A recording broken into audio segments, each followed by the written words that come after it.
Well, kids need to wear masks when they head back into the classroom, and it really just depends on who you ask. Also, when will the vaccine be even available for kids under 12 if parents are interested? Dr. Richard Kang is the director of pediatrics at Dignity Health Northridge Hospital. Thanks for being here to talk about with us. We have so many questions for you. Good morning. Good morning. Thank you for having me. Appreciate it. I first want to start with the American Academy of Pediatrics because this has been a big story this week, suggesting all kids 2 and up wear masks when they go back to school. Very different from the CDC recommendation. We want to know what's behind this, considering those who are over 12 can get vaccinated, and the CDC says those people are okay to not wear masks. Right. So, the goal of mask wearing has always been to decrease the transmission of the virus. That was the only wearing masks and social distancing were the two weapons we had to really stop the transmission of the virus. And I think that's where the American Academy of Pediatrics really came up with this recommendation. You know, doctor, parents, they're going to send their kids back to school. There's a lot of concern, again, like we're just discussing the mask, but also kids under 12 can't get vaccinated. So is it safe to send your kids to school without a mask?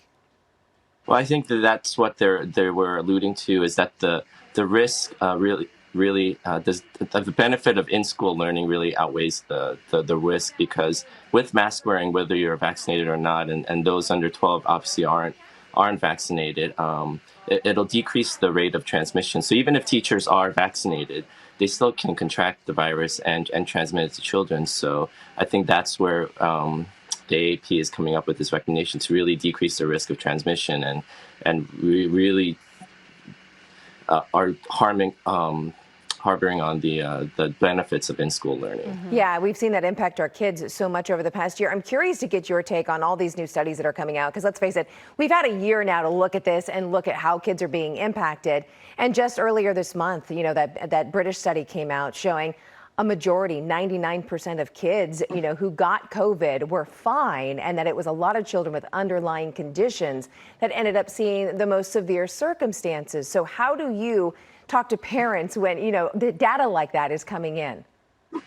So, right. So the majority of children who do get the virus, it's a mild illness, but there are, even among healthy children, there have been complications such as we've seen multi-system inflammatory disease in children, MIS-C, and that is something that even healthy children can have in a complication and result in serious illness. But again, I think as long as we have the right protocols in place, such as mask wearing and social distancing, I think that decreases dramatically the risk that the virus can be transmitted in schools. Just a question, and maybe we don't know the answer to this just yet, but what's the timeline on when kids under 12 might be able to get the COVID vaccine?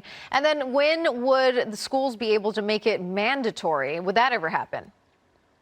Sure. So in terms of this timeline, they believe the data from Pfizer and Moderna will be ready by late fall, and they expect approval by the FDA for at least emergency use by midwinter. So we're talking about hopefully by midwinter, children 5 to 12 will be able to be vaccinated, and then a little time after that, children from 2 to 5 could be vaccinated with approval from the FDA. Have you heard any indication that California might make it mandatory at all yet, doctor? I have not, but again, with LA County having a mask mandate for indoor places currently, I would imagine that would also flow over to schools as well.